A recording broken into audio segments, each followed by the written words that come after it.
Assalamualaikum warahmatullahi wabarakatuh. Halo Sobat Sua, senang sekali rasanya Nabila kembali hadir untuk menemani dan juga menyapa Sobat Sua sampai 30 menit ke depan dalam acara Sua Sapa.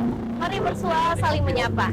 Di episode kali ini, Nabila akan berbincang dengan bintang tamu yaitu Mas Aslam, yaitu mahasiswa Fakultas Ekonomi Bisnis, jurusan Manajemen yang mempunyai bisnis angkringan. Penasaran dengan profil Mas Aslam? Yuk ikutin Nabila. Ayo takon. Itu. Bungkus ah? Saya tarik bungkus. Halo Mas, Halo. apa kabar? Halo. Gimana? Ini baru buka atau udah dari tadi Kak? Udah dari tadi sih Kak, karena kita ready habis maghrib. Terus close juga jam 2 malam. Oh, jadi bukanya habis maghrib, tutupnya jam 12 malam. Oke, benar. Nah. Gimana? Wah, ini mulai lagi bakar-bakar gitu ya? Iya, ini mau prepare bakar-bakar sih untuk arnya lagi dipanasin. Luar biasa. Gitu. Gimana kalau kita ngobrol-ngobrol lebih lanjut soal bisnis angkringan di depan sana? Oke, boleh. Wih, Yuk. lanjut.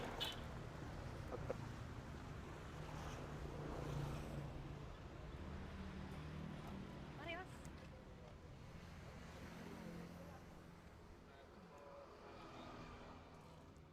Oke, gimana? Nah, gimana nih kabarnya Mas Aslam sendiri? Baik sih untuk saat ini. Ini aku panggilnya Mas Alhamdulillah. Aslam aja ya? Aslam aja gak apa-apa. Kayaknya kita seumuran juga kan. Seumuran, oke. Nah, Mas Oke, Aslam, gimana? tadi kabarnya udah baik. Nah, terus aku juga udah tadi nengok ya ke belakang sedikit proses pembakaran ini ya, sate-satean ya. Iya benar, sate-satean. Oke, aku mulai tanya-tanya nih, soalnya aku udah kepo soal bisnis angkringannya Mas Aslam. Oke. Biasanya kan orang kalau punya ide bisnis atau mulai bisnis itu kan biasanya dari background pendidikan atau background orang tua atau mungkin emang pengalaman dan pengen coba-coba gitu. Nah, Mas Oke. Aslam ini bikin bisnis angkringan ini tipe yang mana nih? Oke, dibikin serius juga nggak serius, dibikin bercanda juga nggak bercanda. Karena basicnya dari aku SMP itu udah mulai jualan kan. Terus merambat sampai sekarang, nyoba bisnis F&B. Awalnya juga udah pernah buka bisnis F&B, cuman kita masih rumahan kayak gitu. Nah, untuk yang beranjak kuliah ini, aku mulai coba bisnis di sewa-sewa tempat. Akhirnya aku mikir, kayaknya buka angkringan sabi sih kayak gitu. Oke, jadi Gitu memang aja. dari SMP tuh udah pernah nyoba bisnis, baru pas kuliah ini baru meranah ke F&B gitu ya? Benar. Aku juga dengar kalau Mas Aslam ini mahasiswa Fakultas Ekonomi Bisnis jurusan Manajemen ya? Iya benar sekali. Itu mulai ngambil jurusannya ketika Mas Aslam ini udah mulai bisnis ini atau justru udah mulai proses perkuliahan baru bikin bisnis angkringan? Udah masuk perkuliahan sih Kak. Kayaknya kurang lebih semester 4 aku ambil ini, mulai bisnis angkringan ini semester 4 sampai sekarang.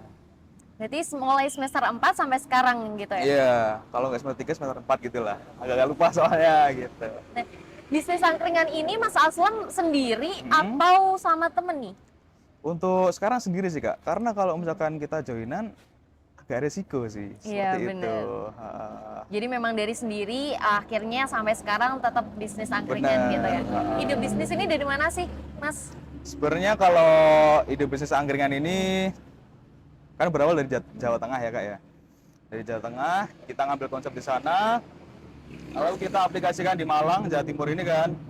Otomatis dari Jawa Timur juga user-user udah beda. Nah, gimana caranya kita rombak konsep yang dari Jawa Tengah itu menuju ke Jawa Timur tersebut. Kita ubah, kalau di sana kan modelnya kayak klasikan, retro-retroan kayak gitu kan. Kalau masuk ke Malang, kota mahasiswa, kita agak perbarui gitu. Kita pasang-pasang lampu, biar agak terang, seperti itu. Terus kita, menu-menunya juga kita modifikasi, ada yang dari frozen, terus dari baceman juga tetap, karena itu ciri khas dari angkringan, kayak gitu. Jadi memang modifikasi tapi juga tetap ada khas angkringannya gitu ya. Benar, iya. Oke. Mulai resepnya sendiri nih dari racikan bumbu segala macam sampai konsep idenya ini memang Mas Aslam sendiri yang bikin atau dari mana nih referensinya? Oke, untuk yang bumbunya ya Kak ya. Karena basican lagi dari Jawa Tengah itu bumbunya dia medok banget gitu. Karena kan juga satenya dari baceman, otomatis bumbunya ciri khasnya manis seperti itu. Nah, untuk yang di sini di angkringanku ini karena aku ngambilnya nggak full dari Jawa Tengah, akhirnya aku modifikasi lagi kayak modelan Chinese gitu bumbunya seperti itu. Jadi nggak terlalu medok banget, juga nggak terlalu Chinese banget. Ya kita ambil tengah-tengahnya aja lah, gimana cocoknya masyarakat sekitar seperti itu. Untuk konsep-konsepnya ini sebenarnya gini sih kak. Dulu rencana pengen buka kafe, cuman kita belajar dulu dari awal kan, dari kecil dulu baru ke besar. Akhirnya konsep-konsep tersebut dikit-dikit kita aplikasi ke angkringan seperti itu. Kalau misalkan kita full ke angkringan Jateng itu udah banyak yang niru juga di daerah sini, jadi nggak ada bedanya kayak gitu. Seperti itu sih untuk konsep-konsepnya. Itu aku pikir sendiri, untuk resepnya pun juga aku buat sendiri seperti itu. Berarti emang ngeracik sendiri, buatnya sendiri gitu. Benar. Aku penasarannya gini, kalau mahasiswa itu kan pasti banyak lah ya yang buka bisnis gitu semasa waktu kuliah gitu. Benar. Tapi kenapa kok memilih angkringan? Sebenarnya aku juga basicnya suka untuk F&B, suka masak juga, suka bikin resep juga. Intinya soal F&B gue suka. Terus rencana juga pingin buka kafe atau resto kayak gitu kan. Cuman untuk sekarang masa kuliah aktif kayaknya masih keberatan untuk buka bisnis tersebut karena itu kan harus full di bisnis tersebut. Akhirnya buka yang sampingan aja, kayak di malam hari kan free-nya malam hari itu biasanya. Malam hari apa ya gitu. Oke, buka angkringan aja deh kayaknya. Terus habis itu kita gabung konsep kafean sama angkringan jadi satu. Jadi memang perpaduan dua konsep yang benar. sebenarnya emang sama aja disukain sama mahasiswa gitu kan. Sama aja sepertinya. Ngomongin soal mahasiswa, tadi masnya bikin angkringan, emang target pasarnya ke mahasiswa dan juga masyarakat sekitar juga yang suka angkringan. Nah, kenapa memilih Jalan Saksofon? Yang dimana sebelah sana kita lihat ada kampus UMM, kalau di sini emang anak UMM ngekosnya di sini gitu. Kenapa? Emang targetnya di sini kah atau cari-cari tempatnya kayaknya cocok di sini gitu? Jadi untuk awal mula cari tempat ya, rencana sebenarnya nggak di sini juga. Jadi rencana di depan daerah Suhat atau daerah yang depan situ. Cuman kalau di angkringan sendiri, kita kan biasanya tempat nongkrong nggak. Jadi tempat nongkrong itu harus luas seperti itu. Kalau misalkan aku cari di depan, itu emang ada, cuman udah space-nya dikit banget kayak gitu. Akhirnya aku muter-muter nyari. Terus sebelum jembatan ini kan dibuka, aku udah nyari di sini. Jadi nggak kepikiran juga kalau misalkan di sini bakal rame seperti itu. Akhirnya aku lewat belakang, lewat sini. Wah, ini kayaknya tempat bagus nih gitu kan. Karena lebar, terus kedepannya juga jembatan udah di open kan. Itu kan jembatan buat transit juga antara UMM sama ke Lurus Suhat kayak gitu. Akhirnya aku pandangan gini, oke deh ini tempatnya boleh sih. Kayak gitu. Akhirnya aku sewa setahun, kita coba jalan selama 3 bulan. Nunggu jembatan dibuka, ketika dibuka itu mulai gacor gitu. Jadi memang tempatnya emang strategis ya, antara mau ke Suhat dan juga mau ke daerah UMM. Benar sekali. Gitu.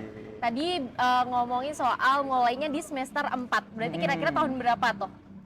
Kira-kira tahun 2020 sih kak. Tahun 2020 ya? Sorry 2022. Oh 2022, jadi udah lama banget setelah pandemi gitu ya? Iya.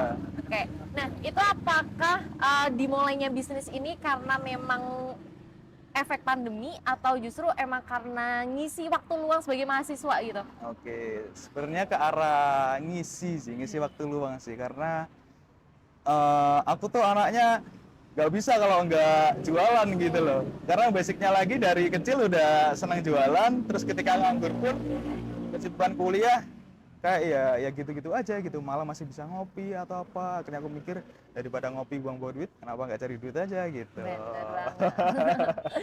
Nah jadi tadi emang suka jualan dari kecil, akhirnya bikin aja lah ya, nyoba gitu iseng-iseng. Tapi apakah itu juga jadi alasan kenapa Mas Aslam milih Fakultas Ekonomi Bisnis, terutama jurusan manajemen nih? Sebenarnya untuk itu nyambung juga sih kak, karena kan aku juga manajemen pemasaran tuh. Jadi kenapa dulu basicnya ngambil manajemen? Sebenarnya aku itu orangnya suka ngatur kak, dan aku pun juga dari awal kayak nggak pengen kerja sama orang gitu. Jadi kenapa ngambil manajemen? Biar supaya aku bisa ngatur sendiri perusahaan atau ngatur sendiri usahaku. Terus dari kuliahan pun juga kita pasti dapat ilmu-ilmu kan. Gimana soal kita cara ngatur usaha atau ngatur perusahaan kayak gitu. Jadi kedepannya pun juga sebenarnya buat usahaku sendiri ilmunya seperti itu. Tapi ketika nanti ditarik untuk perusahaan pun juga udah bisa sih. Karena dari UMM pun juga jelas juga sih manajemennya seperti itu. Jadi memang karena basicnya udah sama, akhirnya pilihnya jurusan yang emang disamakan sama apa yang udah Mas Aslam sukai gitu ya dari kecil gitu. Banget. Nah tadi milih manajemen. Oke, dari sekarang Mas Aslam semester 7. Dari semester 1 sampai semester 7 berarti banyak sekali pembelajaran di manajemen yang akhirnya diimplementasikan di usahanya Mas Aslam sendiri. Bener ya. Banget. Apa sih kira-kira yang paling ini nih ternyata yang bisa diaplikasikan banget di usahaku gitu?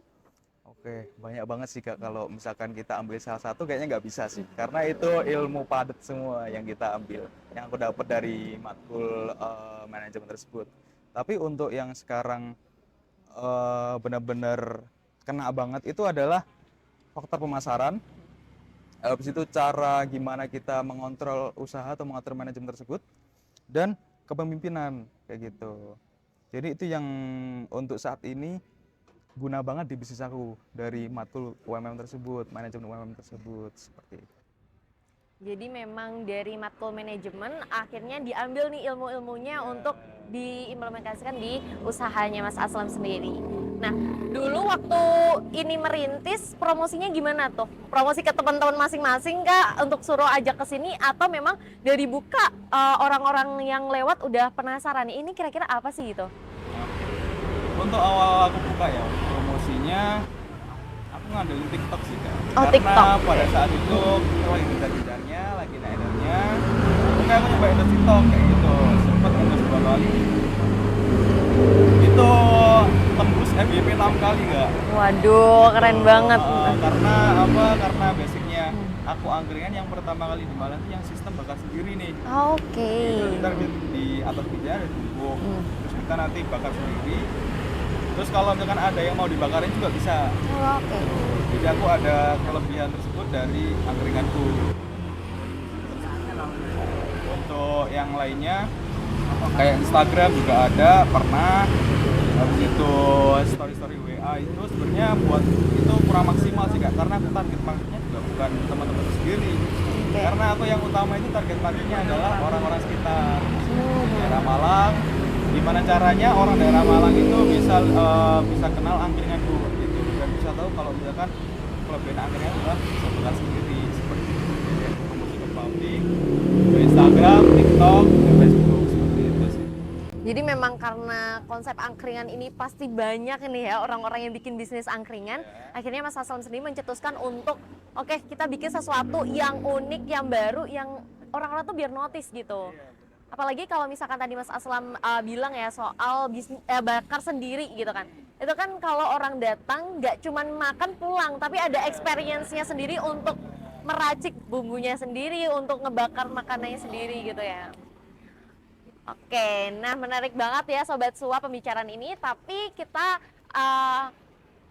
ini dulu nih, break dulu karena pastinya nanti kita akan ngobrol sesuatu lagi. Jadi Sobat Sua jangan kemana-mana, tetap di Sosapa, mari bersua saling menyapa.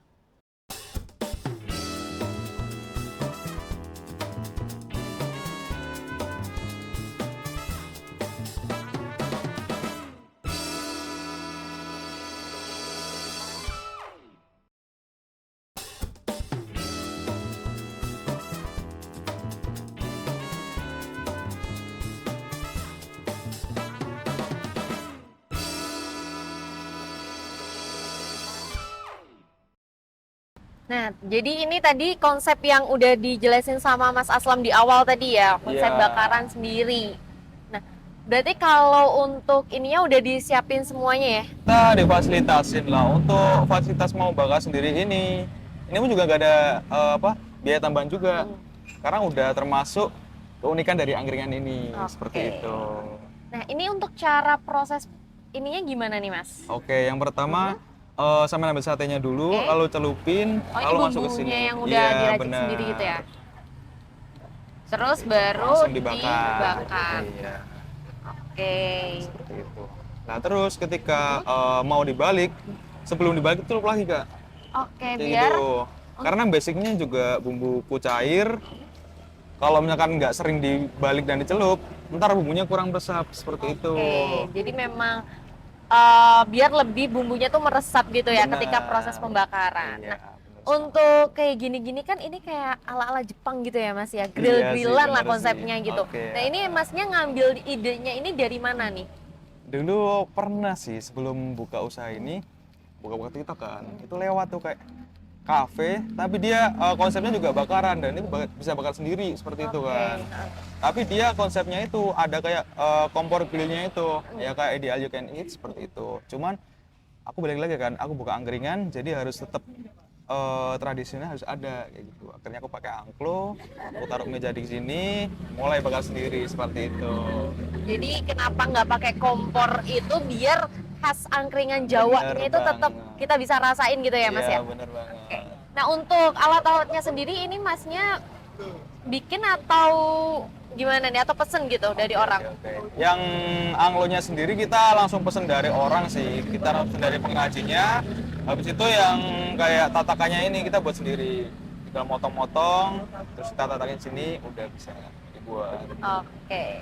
Gitu. Nah ini untuk bumbunya sendiri ya, tadi ya Iya, bumbu benar. racikannya sendiri ya. Oke, nah kira-kira dari tadi 2022 ya? 2000, iya. 2022 2022, ya, benar. 2022 mulai bisnis angkringan ini sampai sekarang di tahun 2023 berarti udah hampir setahunan gitu ya? Iya, udah setahun, hampir 2 tahun sih Kak. Hampir 2 sebenarnya. tahun ya, oke. Nah untuk partnerannya sendiri ini kan masnya sendiri, tapi dibantu kah dengan orang lain gitu? Oke. Untuk karyawannya sendiri, ya untuk yang bantu sendiri kita pakai karyawan ya Kak ya. Jadi kenapa kita nggak joinan sama orang? Karena takutnya, aku juga pengalaman juga sih, ini dari pengalaman juga di SMA, itu pernah join sama orang, sama temanku sendiri kan. Dan akhirnya ketika bisnis udah mau berkembang, pasti ada trouble-nya tuh. Nah itu yang resiko buat aku untuk kedepannya bisnis aku sendiri seperti itu. Nah untuk saat ini yang membantu aku dalam mengelola bisnis, itu karyawan nggak. Jadi tetap otaknya satu, cuman kita cari tangan-tangan kita untuk melakukan apa yang kita inginkan seperti itu. Jadi udah di briefing dulu nih ya, Benar, konsepnya seperti udah apa, nanti briefing. penyajiannya gimana, pelayanannya gimana gitu ya Mas ya? Iya benar sekali. Oke. Nah, kalau kata orang kan usaha paling susah itu adalah salah satunya usaha F&B gitu. Iya benar. Setuju Mas ya? Setuju Oke. banget sih. Gimana proses susahnya yang Masnya paling rasain ketika merintis usaha dari 2022 sampai sekarang? Oke. Untuk kalau yang susahnya ya Kak ya. Karena yang pertama F&B itu adalah ciri khasnya cita rasa. Cita rasa itu harus kita tata dulu sebelum kita jual ke orang-orang seperti itu. Jadi pertama kita harus bisa menganalisis dulu orang-orang sekitar itu sukanya kayak gimana. Dia biasanya asin atau manis atau gimana kayak gitu. Habis itu kita langsung ke kompetitor. Jadi kita riset dulu gimana bumbunya mereka. Terus untuk customernya pun juga gimana, ada kepuasan atau enggak. Lah dari situ kita modifikasi bumbunya. Jadi kita sesuaikan dulu sama orang-orang sekitar. Untuk yang selanjutnya, kita kan jualan makanan ya Kak ya. Dan makanan juga pasti ada waktu untuk basinya juga. Nah, kebanyakan orang yang gulung tikar itu rata-rata dia kurang laku. Terus mengakibatkan stokannya itu basi, dan ketika dia mau nyetok lagi, dia udah nggak ada modal karena dari penjualan pun juga kurang. Nah tantangannya F&B seperti itu. Kalau misalkan kita buka bisnis yang lain, nggak ada kayak barang busuk atau apa kayak gitu, nggak ada. Cuman kalau F&B ini kita benar-benar dikejar waktu sama bahan makanan sepertinya. Oke, bahan makanan. Nah ini ngomong-ngomong soal F&B, kita gimana? ini dulu, ini udah mateng kan Mas? Masih setengah sih Kak. Masih setengah ya, harus di grill lagi gitu ya? Iya, jadi harus sering juga sih, kayak baru kering dikit itu harus dicelup, seperti itu. Nah, jadi tadi memang ada proses susahnya juga untuk bangun atau terjun ke dunia F&B gitu ya? Iya. Jadi Masnya emang riset dulu sebelum akhirnya terjun ke membuka usaha sendiri gitu. Nah, kalau yang paling disuka dari F&B sendiri atau Masnya pas ngerintis usaha itu apa sih? Yang paling suka itu ketika kita didatangi customer. Dan lebih suka lagi kalau misalkan customer itu balik ke kita. Karena apa? Yang pertama, customer itu nyaman sama pelayanan kita. Yang kedua, dia senang sama tempatnya. Yang ketiga itu menurutku, kalau misalkan dia sampai balik lagi, berarti otomatis dia suka sama masakan kita. Seperti itu. Jadi kenapa aku tetap jalanin F&B? Karena F&B ini termasuk kebutuhan seseorang buat kebutuhan sehari-hari mereka. Kayak contohnya kita kan makanan ya, otomatis makanan kan jadi kebutuhan pokok bagi manusia. Nah, ketika manusia makan dari hasil masakan kita terus seneng, itu ada kepuasan sendiri menurutku. Seperti itu sih. Jadi memang kepuasan dalam dunia F&B atau berusaha ini adalah eh, ini ya, kesenangan dari customer itu ya yang bikin kita Benar tuh banget. sebagai pengusaha tuh juga happy gitu ya, pebisnis gitu. Oke. Nah, pernah nggak Mas kepikiran untuk nyoba ide bisnis lain gitu selain angkringan? Sebenarnya pernah sih, karena juga basicnya dulu aku suka otomotif kan. Jadi di kelas 2 SMP itu aku jualan otomotif.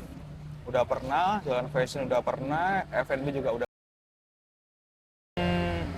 Akhir-akhir ini aku ngambil F&B dan mengutamakan F&B karena aku basicnya lagi suka masak, seperti itu. Oke, akhirnya aku suka masak dan aku mempraktekkan masakan hasil masakan dari gimana. Apakah orang-orang suka atau enggak, seperti itu. Nah, itu bisa dimaksimalkan lagi karena aku pun juga gak bosan ngeriset bumbu karena aku suka masak, seperti itu. Jadi memang basicnya skillnya emang suka masak ya, Iya, jago benar. masak gitu. Nah, dulu pas SMA bisnis apa nih Mas? Tadi kan belum di-mention nih soal zaman SMA-nya nih. Jadi untuk zaman SMP dulu ya Kak ya. Jadi zaman SMP kelas 2 itu aku jualan spare part motor nih. Oke. Spare part motor. Habis itu beranjak ke SMA, mulai juga ngelanjut bisnis fashion kayak brand lokal, sepatu-sepatu kayak gitu. Habis itu F&B juga pernah. Terus vapor-vapor itu juga pernah. Nah, untuk yang awal kuliah ini aku udah nyoba juga bisnis jualan motor, Vespa Matic, terus motor-motor yang viral-viral kayak Mio Mio kayak gitu. Itu udah aku coba semua sih gitu. Jadi memang Mas Aslam ini udah di dunia bisnis ini udah lumayan mencicipi banyak pahit dan manis gitu ya. Iya, benar. Nah, teman-teman support semua kah dengan usahanya Mas Aslamnya atau misalkan pulang kuliah nih pada sering nongkrong di sini gitu? Oke. Untuk support pasti support karena teman-teman juga rata-rata anak kuliahan yang suka nongkrong seperti iya, itu. Bener kan? Jadi ketika nugas pun juga karena di sini atau enggak kencan. Nah, kencan tuh juga sering di sini kayak gitu. Jadi emang kita open buat orang-orang yang mau ngapain aja, yang mau gabut ke sini kita open sih kayak gitu. Oke. Ini udah matang atau belum ya Mas ya? Udah matang, udah bisa Udah coba matang sih. ya, oke. Aku dari tadi penasaran nih rasa Oke, bumbu oke. perpaduan Chinese sama Jawa tuh gimana? Mungkin yang gitu? ini aja sih Kak, yang ini udah Oke, yang lumayan. ini ya. Oke, ha. Ini apa Mas? Itu fish roll. Oh, ini Kita fish roll ya. roll ikan seperti itu. Jadi ada saus tambahannya juga ya buat Iya, dimakan ya? benar. Ini aku sambil cobain ya Mas ya? Oke, silakan. Memang perpaduan antara bumbunya sama si Korean food atau frozen food ini emang cocok gitu loh. Soalnya kan Masnya tadi juga bilang kan kalau misalkan yang dijual di sini tuh nggak cuman frozen food tapi baceman gitu. Itu. Tadi juga ada usus, Iya, ada bener. ati gitu-gitu ya. Bener. Jadi memang orang-orang yang nggak suka frozen food tetap bisa nyobain angkringan ini. Iya, benar sekali. Oh, berarti ini udah ada pedesnya gitu ya, Mas? Udah ada pedesnya dari bumbunya kayak gitu. Ntar kalau misalkan ada yang mau request juga, Mas nggak pedes itu bisa. Ada juga seperti itu. Kita menyesuaikan aja sih. Seperti itu. Oke, memang menyesuaikan apa yang dipenginin sama customer Iya, gitu. bener banget. Oke, nah pertanyaannya adalah menu favorit apa yang paling disukain customer ketika lagi nongkrong di sini? Oke, banyak sih Kak. Sebenarnya bukan menu favorit sih, kita nonjolin rasa bumbunya. Oh, rasa Seperti bumbunya. itu. Jadi ini emang bintang utamanya dari Iya. ini ya. Oke. Gitu. Tapi untuk yang sate-sateannya juga banyak orang yang suka ngambil tembelok.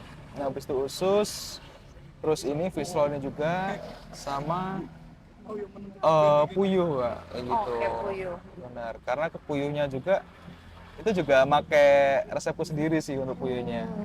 Jadi memang resep rahasianya Mas Aslam Iya. ini ya yang bikin ini jadi favorit orang-orang. Iya. Oke, nah Iya, ini oke, minumannya udah datang thank nih. you. Wah, emang tradisional sekali Iya. ya ini. Sampai gelasnya juga ini dari apa Mas? Gelas bambu itu. Oh, dari gelas bambu ya. Benar. Wow. Ini es Milo, aku mau cobain juga ya Mas ya. Silakan. Jadi memang khas angkringannya itu nggak hilang gitu ya. Dari mulai ininya juga ornamen-ornamen lampunya juga dari bakul gitu ya. Iya, benar. Wow, keren. Kita Terus konsep gimana? juga ada lampion-lampion khas kayak China atau Korean-Korean Iya, gitu ya. benar banget. Oke, keren sih konsepnya, memang perpaduannya tuh kayak nyambung gitu sih, jadi selaras gitu. Oke. Nah, tadi ngomongin soal ini nih, apa khas identiknya itu memang si sausnya ini. Benar. Kira-kira orang mau jualan angkringan itu kan pasti ada nasi kucing kan identiknya gitu, atau nasi-nasian yang dibungkus daun pisang atau nasi bakar. Mas Aslam sendiri bikin atau enggak sebenarnya? Kita kerjasama sih Kak untuk nasinya, karena kita nyetok 2 nasi kan, yang pertama nasi bakar, yang kedua nasi kucing, seperti itu. Jadi nasi bakar ntar dia penyajiannya sebelum disajikan itu dibakar dulu Kak, pakai arang gitu sampai dia agak-agak daunnya agak bakar dikit, gosong-gosong dikit, sajikan ke customer seperti itu. Dan di nasi bakar pun juga ada bumbunya sendiri yang buat ciri khas nasi bakar tersebut ada. Oke, jadi memang lengkap ya angkringan ini ya. Ada Iya. nasi bakar, ada baceman, terus ada frozen food dan juga ada minuman pakai gelas bambu. Wah, Iya, luar benar biasa sekali. Nah, kalau misalkan tadi dibilang ada khas-khasnya angkringan semuanya ada gitu. Nah, kalau orang datang ke sini paling ini sering dipesan apa sih?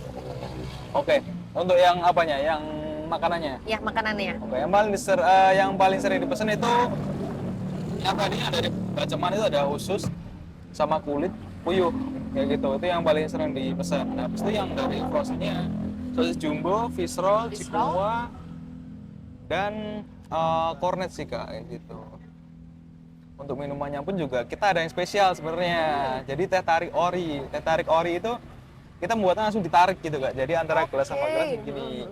Kayak gitu. Itu yang membuat spesial juga di angkringan kita. Oke, jadi ada minuman khasnya teh tarik ori gitu ya, yang bukan langsung teh tarik instan tapi langsung prosesnya juga ada teh tariknya. Ada ditariknya juga.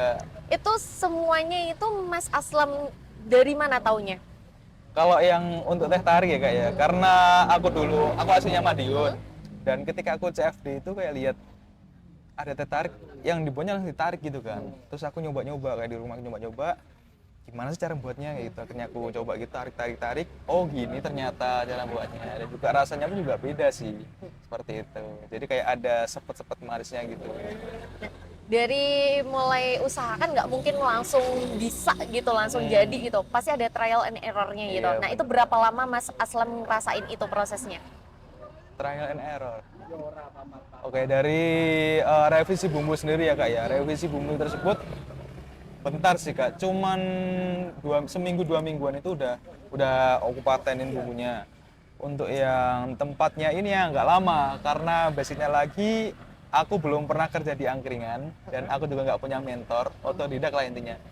Jadi untuk manajemen terus penataan tempatnya itu lumayan lama sih Kak. Kayak sebulan lebih dikit gitu sih. Udah mulai kayak oh gini yang kurang, kita tambahin ini. Akhirnya kita bisa tahu konsep kita yang sebenarnya kayak apa, seperti itu. Jadi memang ada proses percobaannya dulu ya sebelum akhirnya oke berani buka langsung gitu. Iya, bener banget Nah, sih. boleh dong Mas di-spill dikit ini tuh harga per porsinya berapa gitu kira-kira? Kalau kita nggak matok seporsi berapa ya Kak, cuman kita ambilnya itu per tusuk. Ada yang 4.000, ada yang 5.000 gitu. Oke, jadi ada yang 3.000, ada yang 5.000, Ada yang 4.000 ada yang juga. 4.000. Jadi customer bisa milih nih mau yang mana dan gimana gitu ya kan. Bener banget dah. Nah, dari tadi range harganya, kira-kira nih Mas, ini boleh nggak di-spill omsetnya tuh berapa gitu? Biar Untuk mungkin sobat SUA yang ada di rumah nih kepikiran, oh kalau misalkan ide bisnis kira-kira omsetnya segini dengan range harga segitu gitu. Untuk yang ditekan untuk omset harian atau bulanan Kak? Boleh bulanan ya? Oke, untuk bulanannya kita bisa tembus sampai 10 ke atas Kak, belasan gitu udah pernah. Gitu. Bahkan puluhan juga udah pernah, tergantung event juga sih Kak, seperti itu. Jadi buat nanti teman-teman yang mau nyoba bisnis-bisnis F&B, mungkin bisa buat rasa tertarik tersebut sih. Buat nyoba-nyoba. Kalau misalkan mau gabut-gabut butuh masukan, bisa coba. Nah, tadi udah di-spill soal emang ada ini ya, ilmu-ilmu manajemen yang diterapin juga di usahanya Mas Aslam sendiri. Tapi kira-kira apa sih pembelajaran yang paling Mas Aslam dapetin ketika bangun suatu usaha atau suatu ide bisnis gitu? Pembelajaran yang aku dapetin yang pertama sifat kepemimpinan sih Kak. Kayak gitu. Sifat kepemimpinan karena kita apa? Kita yang pertama kita jadi bosnya. Jadi bosnya itu juga kita ngatur-ngatur karyawan. Gimana cara kerja karyawan yang benar, gimana cara ngelola yang benar, seperti itu. Untuk manajemen pun yang soal keuangannya pun juga kita benar-benar kita padetin gimana caranya uang itu nggak bocor kemana-mana, seperti itu. Jadi lebih banyak sih Kak yang aku dapetin dari manajemen juga, dari segi pemasaran, keuangan, terus pimpinan dan lain-lain. Kayak gitu. Oke, jadi gitu ya Sobat SUA, kalau mau buka suatu usaha, kata Mas Aslam harus ngerti dulu nih cara untuk ngontrol semuanya ya, kontrol keuangan, ngontrol diri sendiri gitu ya, ego dan lain sebagainya gitu, biar pas bangun usaha ini apa ya, balance semuanya gitu antara usaha dan juga ego dari diri sendiri gitu. Jadi nantinya usahanya bisa berjalan dengan lancar gitu ya Mas ya. Oke, nah Sobat SUA udah 30 menit aja nih ya, udah hampir 30 menit atau bahkan udah 30 menit nih kita ngobrol berbincang-bincang, terus juga udah nyobain es Milo pakai gelas bambu, terus bakal fish roll gitu, sama nyobain bumbu identik dari angkringan ini. Nah, mungkin ada pesan terakhir nih buat Sobat SUA yang pengen buka bisnis atau mungkin lagi pengen merintis gitu. Oke. Untuk kawan-kawan semua yang pingin buka usaha di usia muda, menurutku wajib banget sih Kak. Karena apa? Karena di era sekarang yang pertama udah sulit kita cari lapangan pekerjaan, kayak gitu. Jadi gimana caranya kita buat aja lapangan pekerjaan, kayak gitu. Dan juga buat kalian yang pingin nyantai tapi dapat duit, nah kayaknya wajib banget sih. Ntar pas ketika udah tua atau udah lulus, kita tinggal nyantai-nyantai aja, seperti itu. Jadi intinya jangan takut untuk mencoba suatu bisnis atau suatu usaha ya. Pasti ada, tapi yang namanya proses harus dijalani dengan semangat gitu ya Mas ya. Benar banget. Oke, terima kasih buat Sobat SUA yang udah ada di rumah nonton kita berdua ya. Semoga bisa diambil hikmahnya dan pembelajarannya untuk kedepannya. Dan semoga tayangan ini bisa menjadi inovasi dan inspiratif bagi Sobat SUA yang ada di rumah.